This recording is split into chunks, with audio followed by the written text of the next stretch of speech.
That night, the snow on the roof melted, and the intricately carved bed Adrian had ordered for me sat unused in the west wing, creaking throughout the night. I touched my still flat abdomen, feeling the 2 heartbeats within me. What had once been a life I longed for now felt like a burden of grief. The Moonrise Manor, which should have been closed and dark after the curfew, unexpectedly kept its lights on all night.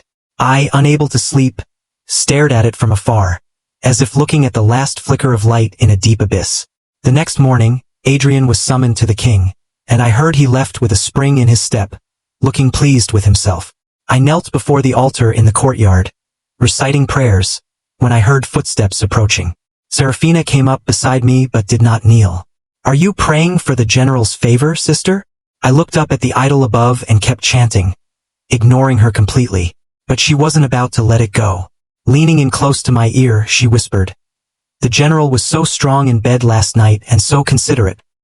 He told me to be patient, and I couldn't have been more satisfied." I sneered.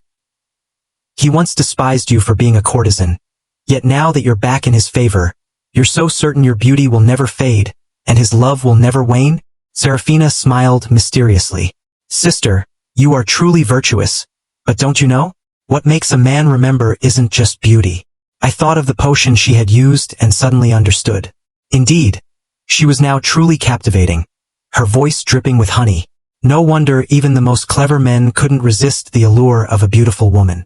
Adrian never came to my room again, his absence a cold and silent rejection. I heard that his management of the royal guard had earned him favor, and for his previous military achievements, the king had offered him any reward he desired.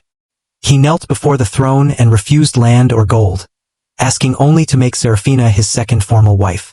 The whole city marveled at his deep love and loyalty, admiring how he balanced his affections between his new love and old commitments.